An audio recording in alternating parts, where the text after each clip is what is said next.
Okay, so I've been at the Senecal Spirituality program here for a few days now, and Sunday was actually a really weird day for me because I wasn't at the parish. So I actually had the thought like, this is a weird Sunday. I'm not with my family, my parish family for Sunday. This is very strange. But I did call Father Sikora to check in on him to see how everything went and whatnot. It kind of felt weird. I kind of felt like a baby, like a parent calling in on a babysitter to make sure the kids were all well behaved. He said you were very well behaved and everything went well. So.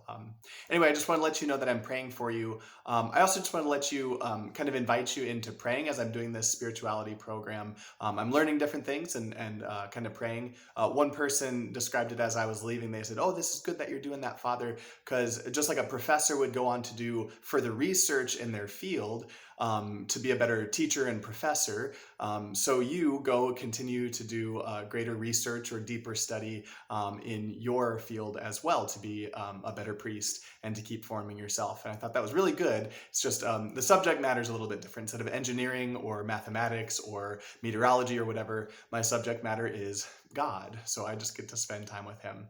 Anyway, I just wanted to invite you as I'm doing the spirituality program. I just want you to pray along with me. I want to teach you a couple things that I've been learning.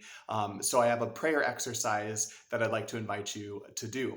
One of the things that we oftentimes fall victim to in our spiritual lives is we don't really trust God enough to open our hearts fully to him. And so things happen in our life, but we don't really tell God about it. So I want you to take some time during this next week or so and be attentive during the day of things that come up in your life, things that disturb your peace, take away your happiness, take away your hope, things that bother you and throw you off. Be aware of them, be conscious of them, and then I want you to take that to prayer. It can be beneficial if you do it in front of the tabernacle, in front of a crucifix in a chapel, or just at home in front of a crucifix or something. Take time and tell Jesus about it.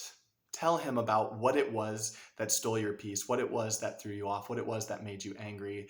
Tell him about it. And don't be afraid to be honest and to be angry with him and to tell him all about it, to complain to him.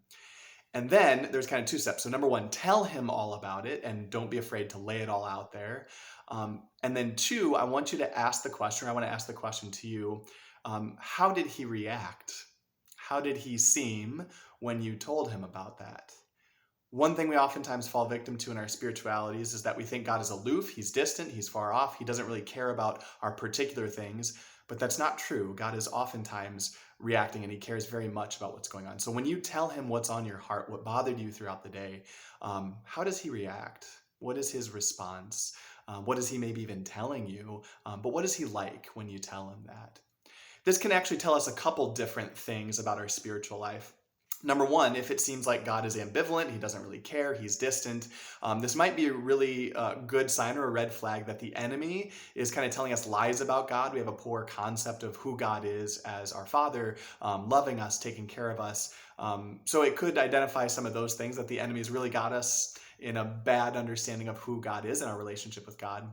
Or two, it could just make us more attuned to how whatever things go on during our day, whatever steals our hope, our happiness, our peace, that God is there to take care of us. And we will feel his comfort, his love, his compassion, that he's there to fix it.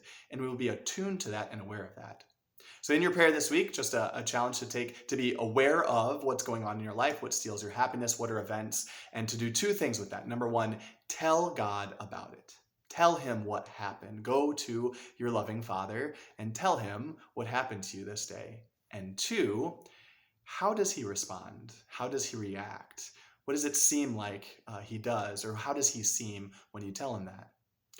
Pray with me in these sorts of things. These and many other prayer exercises I get to do during this time to further deepen the field of study that I have in God, the subject matter of God, but more importantly, just to fall in love with him. So I hope you're doing well. I'm praying for you. In particular, my rosary on Wednesdays is specifically offered for my whole parish family, St. Thomas Aquinas parish family. And then on Fridays, the fasting that I'll do on Fridays, I'll offer up that fasting as an act of love for all of you, to offer that up to say, okay, I remember my parish family members and I'm offering up that fasting for you. So I'm praying for you. Please pray for me and God bless you.